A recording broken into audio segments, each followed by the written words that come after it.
before I was taking my first steps into chinuch. So for many years I had the very special privilege of learning one-on-one with the Rosh Bnei Yisrael, Rabbi Aaron Feldman, who used to be a Rabbi over here. And I said to him, Rabbi, a little bit of a hadrocha, something, a guideline. So he told me a vote. As it happens, it's from the Makne.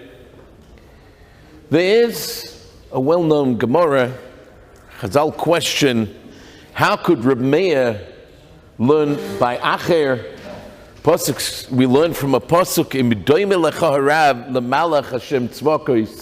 if your Rebbe is like a malach, Yavakish Torah mipihu, you should seek Torah from him, and if not, don't seek Torah from him.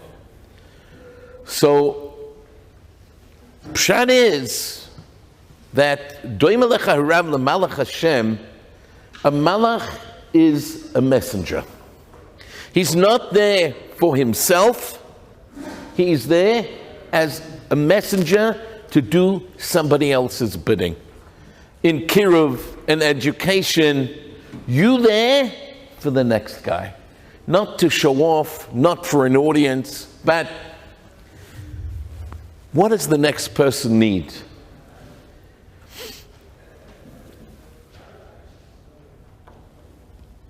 There's a Gemara at the end of Makkos. Gemara discusses an interaction that Rabbi Kiva had with various other chachomim. They were walking, they heard a tremendous party going on in Rome from the Romans. The chachomim were all upset, and Rabbi Kiva was all happy. And they said, what are you all upset about? And they said, what do you mean, what are we upset about? If, people that destroyed our base of Migdosh are having such a good life and such a good time, we shouldn't be upset. So Rabbi Kiva responded, if for those going against the will of Hashem, this is what they get, as kal v'chomer ula so will have. Next interaction, they come to Har Tzofim, Mount Scopus, and they see a shual, a fox coming out of the Kodesh HaKadosh. They start to cry. Rabbi Kiva starts to laugh. Rabbi Kiva, what are you laughing about? What are you crying about? What are we crying about? Hamokim, the place about which was said, Azara Korav Yumas, that somebody, only the Kohen Gadol on Yom Kippur can go in, v'shualim holchim bo v'lenivke. Now, foxes are coming out and we shouldn't cry. Rabbi Kiva says that is exactly why I am happy. There is a linkage between a nevuah of destruction of Uriah and a nevuah of nechama of Zechariah. Zechariah, we have the famous nevuah of Od Yeshvu Skenim Uskenos B'chovish Yerushalayim. Yerushalayim will be rebuilt. There will be old men and women sitting in the streets and kids playing. And until I saw the fulfillment of the nevuah of Uriah, I was concerned what was going to be with the nevuah of Zechariah. But now that I see the fulfillment of the nevuah of Uriah, I am at peace, I'm confident in the nevuah of Zechariah. They replied to him, Nichamtanu Akiva, Nichamtanu. You have consoled us. The question is, from the foundations of our belief, the Nevi'im, there's nevuah. Rabbi Kiva is questioning the nevuah of Zechariah. Not only that, a nevuah l'toiva of Zechariah is not dependent on anything. The nevuah of Uriah, Am Yisrael could have done tshuva and it could have never been fulfilled. But a nevuah l'toiva, a good nevuah, has to be. So what's Rabbi Kiva's suffix? Why is Rabbi Kiva in doubt? Explains the Maharal a very fundamental point. He says like this, what does the Pasuk in Zechariah say? There's going to be a time, there'll be old men and women in Yerushalayim with little kids playing around. No? And have you ever davened by Musayef? You see a little bench, a couple of old ladies, a couple of kids playing around. Rabbi Kiva was scared that the nevuah of Zechariah would be fulfilled on a minimalistic level. If, in order for the nevuah to be fulfilled, technically, all it required was 2 men, 2 women, couple of kids. So Rabbi Kiva was concerned, for sure, the nevuah is going to be. But who knows on what scale? When he saw the degree of destruction, he understood that the degree of geula, of rebirth, has to be accordingly grand. If that's on a grand scale, the geula is going to be on a grand scale. That was the nechama. It's an interesting Rambam. So he learned from the negative to the positive. There's an interesting Rambam, just always comes to mind when I see this Gemara. There's a mission in Pirkei Avos that says, Akol tzafui v'rashut netuna. Kodesh Baruch Hu knows everything, yet on the other hand, we have free choice. It's a philosophical problem. How does it work together? As Rabbi Wiener said, huge Ohr Somayach on the subject. The Rambam, in his commentary on the Mishnah of Pirkei Avos, says, this Mishnah was fit for Rabbi Kiva to say.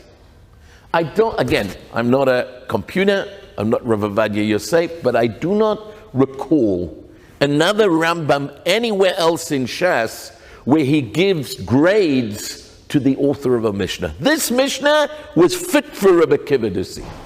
Where does he see it in Rabbi Kiva? I think the ability to see a paradox. The ability that the two are not mutually exclusive. Now, there is another very famous Gemara. Rabbi Wiener quoted it.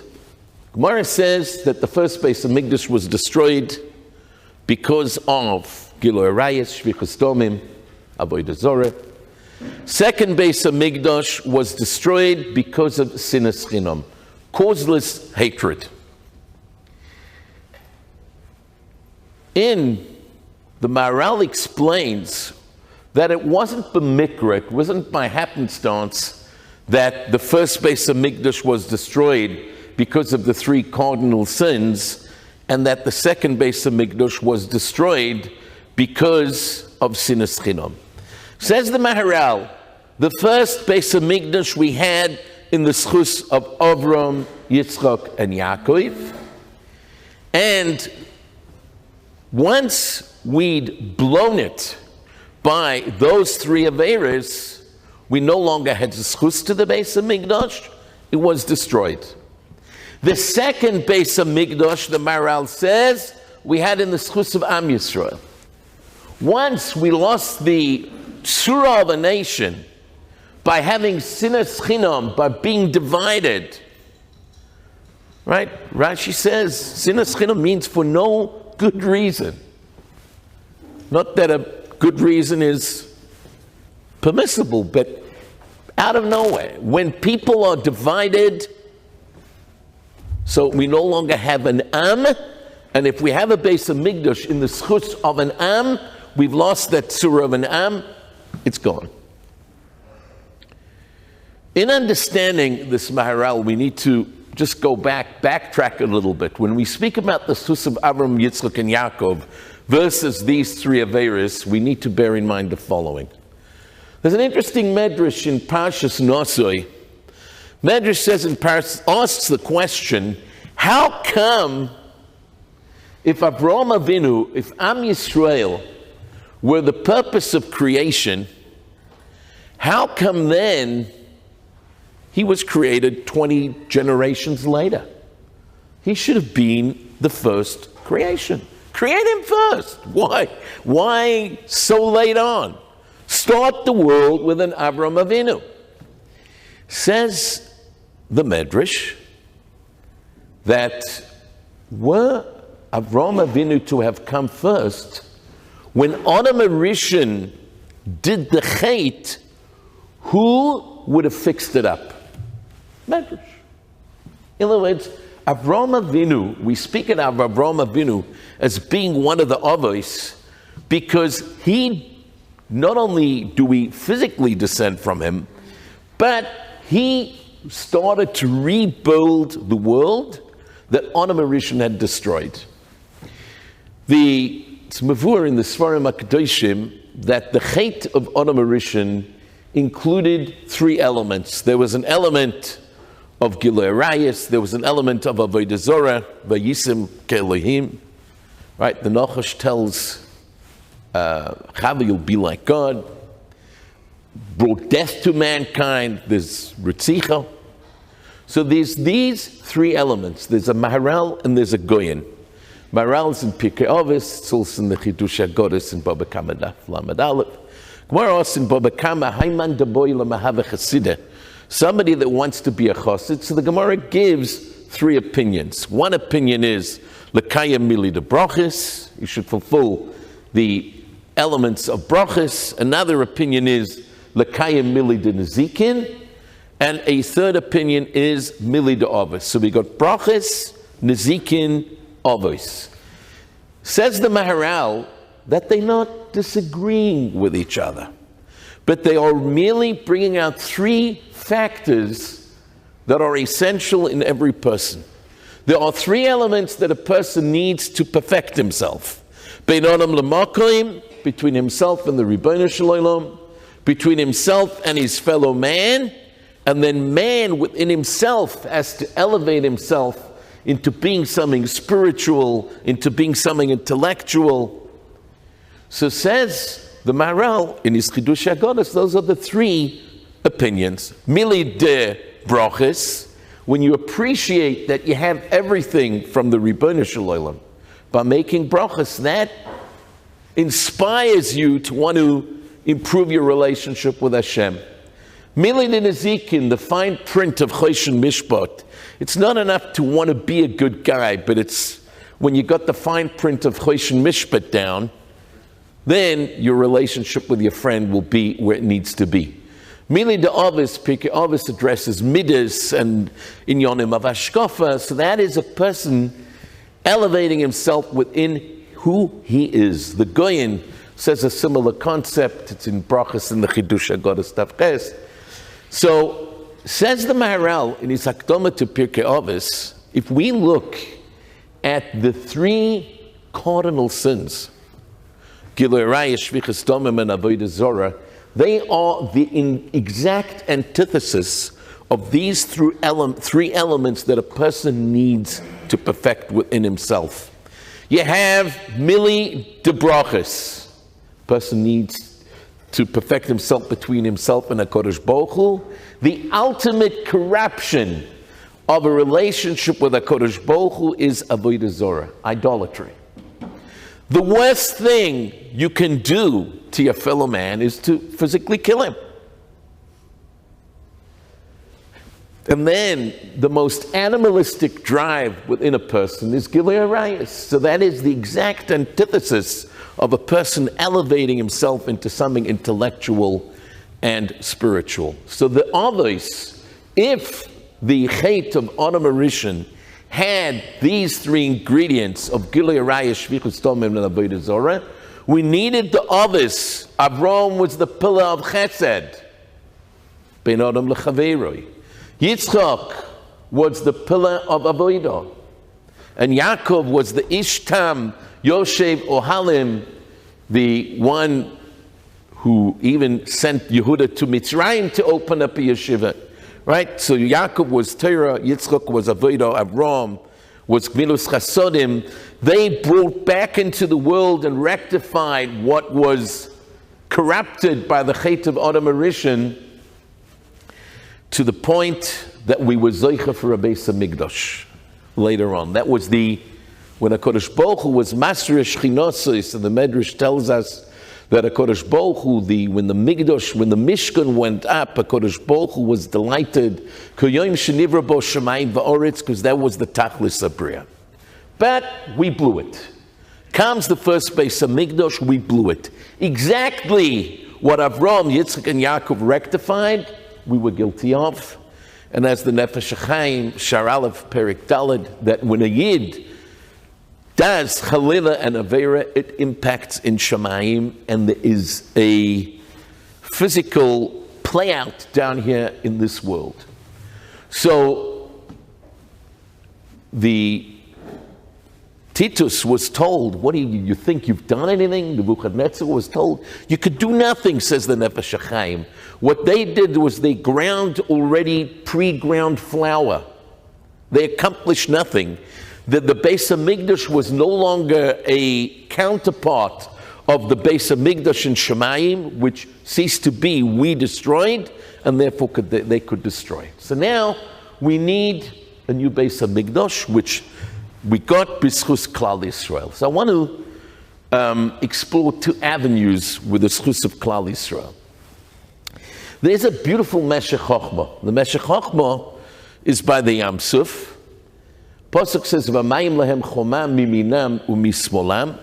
The waters of the Yam Suf were like a wall on the right and on the left. The word choma is written without a vav, which is chemo. If you'd have a Alta Litvak or Old Chabadska read it, they'd read it chemo either way. But it's, it can be read as anger. That the Malachi HaShores were busy calling out and saying, Halalu oivdei avodah zara, v'halalu oivdei avodah zara. Both the Egyptians and Klal Yisrael are oivdei avodah zara. Why the favoritism? Ask the Meshech Chochmah, where was this complaint through the whole year of all the plagues in Mitzrayim? When they were getting taken out of Mitzrayim, all of a sudden we at the Yam Suf, this comes to bear again. This becomes an issue. Where have they been, the Malachim, all along? So the Meshech Chochmah says a very interesting insight. He says, we find on a personal level, if a person as an individual is being judged, Beit Din is much more strict on an individual level. In other words, with Ben Adam L'Makoim. With Ben Adam L'Makoim, almost any Aveira you do through an action at least has Malkus. At least. When it comes to Ben Adam L'Chaveiroi, almost no Aveiras carry any physical punishment.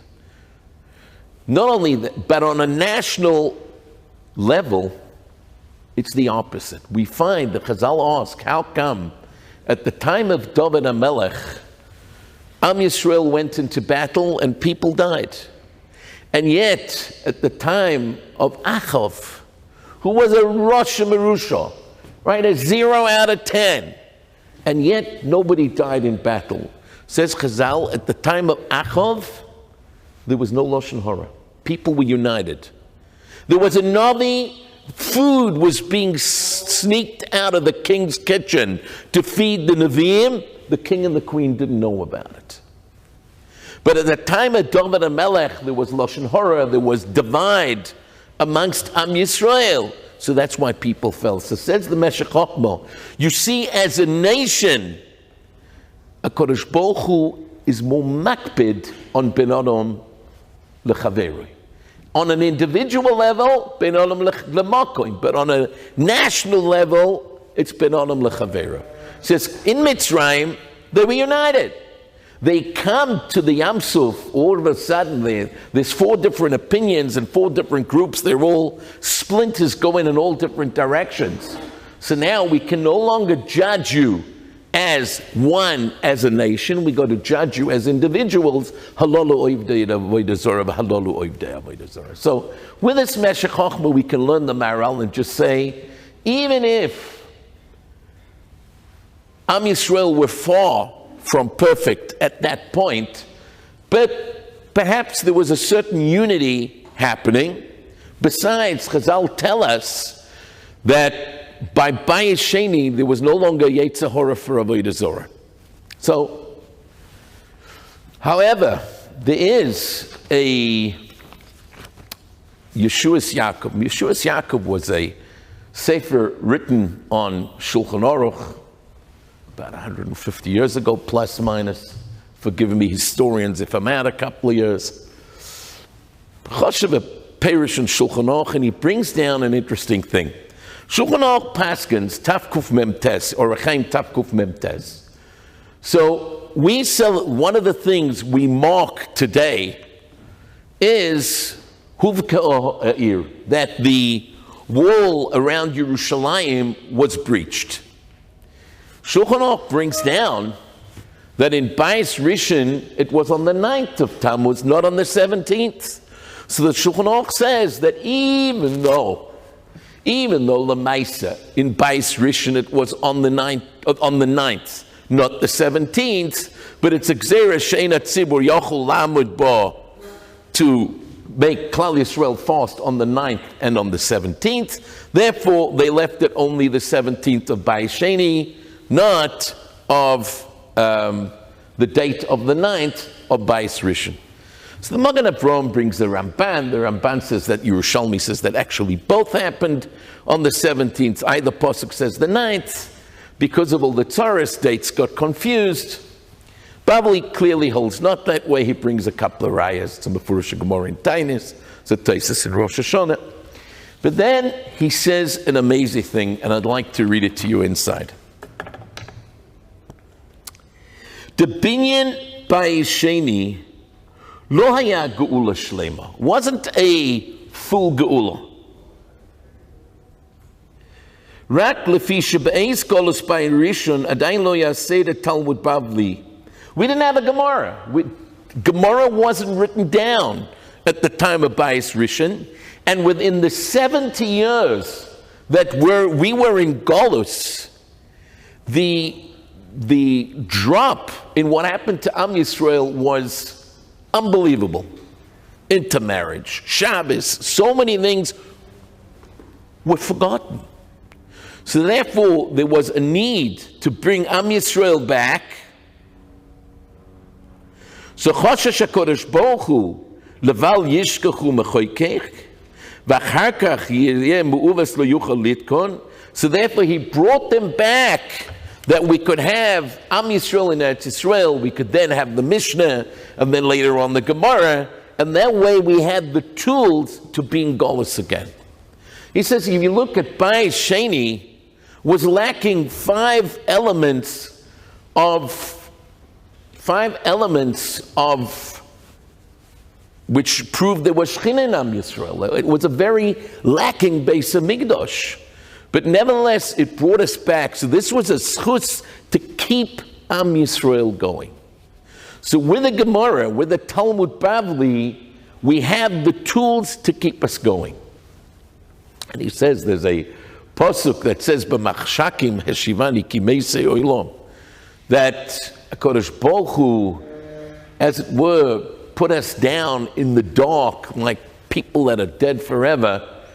This Chazal tell us this refers to Talmud Bavli. He says the Talmud Bavli is a shvach because this gave hope that Am Yisrael could survive Golus. But Lamaisi, you look around, and Baruch Hashem, there's what to be grateful for. There is a tzibur that stayed faithful. There's a tzibur that stayed connected. But once we got divided, which we were no longer an Am, we were no longer a nation, and that's why there was a Churban Bayis Sheni. If we fast forward to now, there is a major percentage of Am Yisrael that has absolutely no connection to anything.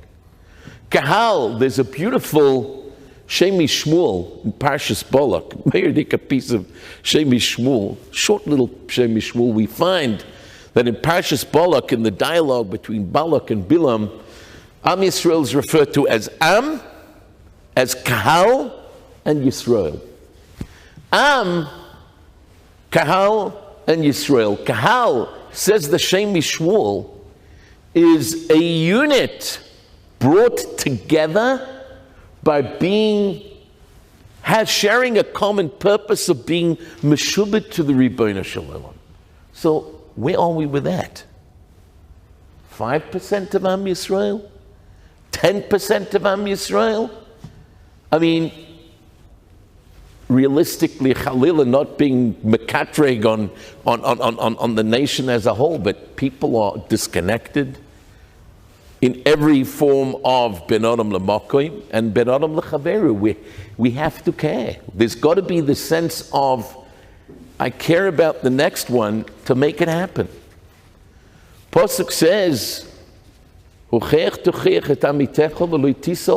says the Ramban, you can do something and you didn't do something, you're culpable. The Rambam in the mitzvah of Avos Hashem. So again, you first read the Rambam in Sefer HaMitzvahs, and it seems a challenge for Kedoshei Elyon. You reflect on the Bria, and you get a sense, you're struck with what you see, and that thirst to try understand and come closer. This is Avos Hashem. How many people do any of us know like that? 5 people, 10 people, 30 people, 50 people. Yet Rabbi Chanan in Koibetz Ma'amorim, he has a whole maimer on Emunah. And he says every bar mitzvah bocher has a mitzvah of Emunah, and it has to be that anybody can have. So the same token, we all have a mitzvah of V'ahavtos Hashem Elokecha. It's got to apply to everybody also. Not only that, there's a Mishnah Berurah. I was always bothered, and I find the Mishnah Berurah brings it.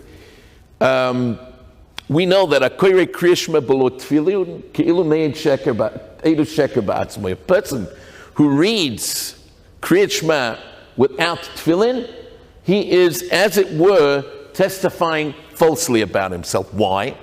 We say in Kriyat Shema, Ukshatim lo'isal yadecha v'yulutei tofes b'nei necha, and here's Joe Shmo reading Kriyat Shema without tefillin. So he's being made Eidu Sheker about himself. No, we start out v'ahavtos Hashem Elokecha. What about that? Why are we not concerned for being made Eidu Sheker about ourselves? The Mishnah Berurah brings down that a person has to think about Avos Hashem when he's saying Kriyat Shema. Otherwise, it's being made Eidu Sheker alatzma. It's mamish Mishnah Berurah. But the Nechama, and it's a challenge, but it's doable.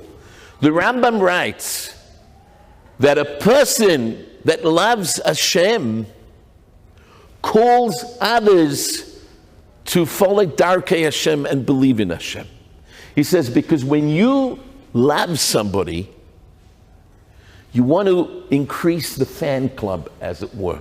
I remember when we had a kid in Yeshiva years ago, and I said to him, Hadj, Manchester United has no fans. And he looks at me like, Rabbi, you don't know what you're talking about. I said, no. There's a religion called Man United. He says, okay, Rabbi, you now understand. You've got it, right? When you love something, when you're passionate about something, when you're excited about something, you want to include others. In V'ahavta l'recha kamoicha, so the Ramban says, what's V'ahavta l'recha kamoicha? Says the Ramban, it can't be literal, right? It's number one, against human nature. You can't love anybody like yourself. Second of all, it's against halacha. The halacha is 2 people are stuck in a desert. One guy's got enough water for one person to survive.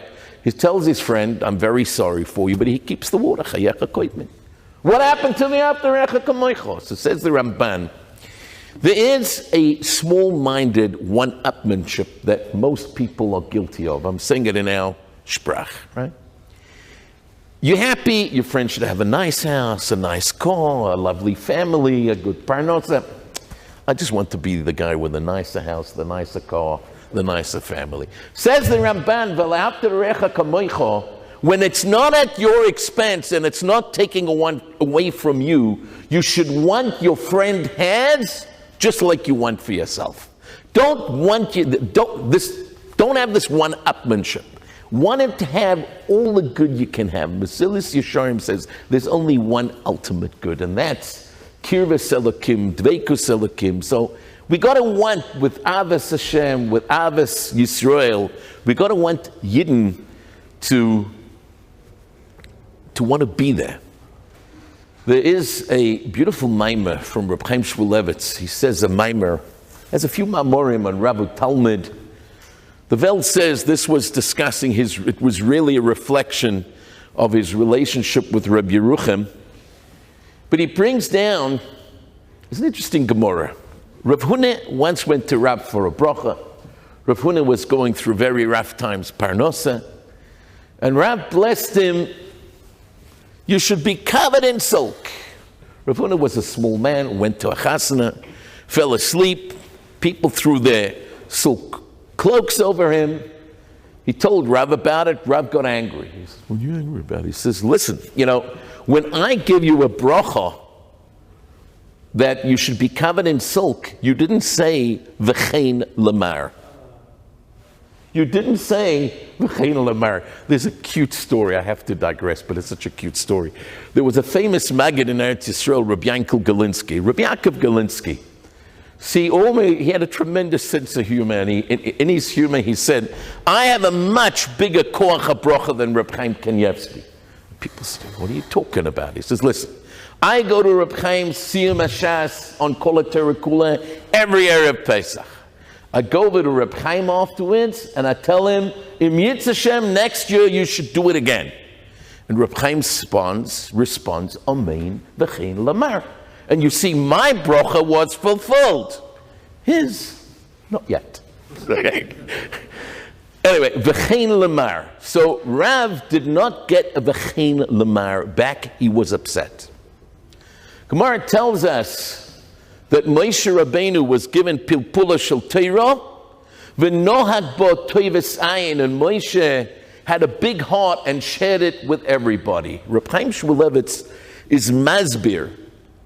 Explains that a person sometimes becomes a channel of abundance from Shamayim, whether it's in material wealth, whether it's in spiritual wealth, whether it's in knowledge, whether it's in mitzvahs. And when a person becomes that conduit, he can now share it with others. So Rab was makpid. This was an Eis Ratzon that there was a shefa coming down. Rav Huna should have included him. Moshe Rabbeinu had this abundance of ruchnius that was coming down. He was given pilpula shel Torah. He included Am Yisrael. Reb Shimon Shkop, in his introduction to Shara Yosher, Reb Shimon was from the Ziknei Rosh Hashivas of the Dor. He passed away just before the Holocaust. He was from the giants from which many of the Rosh Hashivas in Eretz Yisrael, were his Talmidim. The list is endless, but Reb Chaim Shmulevitz, Reb Shmuel Rozovsky, Reb Gustman Zechron Livrocha, Reb Tzvi Pesach Frank earlier. And he writes in his introduction that just like we have an obligation to give meiser from our material wealth, so too we have a similar obligation with our knowledge, with our Torah knowledge. And he says, not only do we have that obligation, but we have a promise, right? We have a promise with meiser that you give meiser, you get wealthier yourself. Reb Shimon writes that it's clear to me that a lot of my Torah I had in the schus of this schula of giving over to my Talmidim, that way I got wealthier by giving to others. Very often people feel, what's going to be with my ruchnius? This is your ruchnius.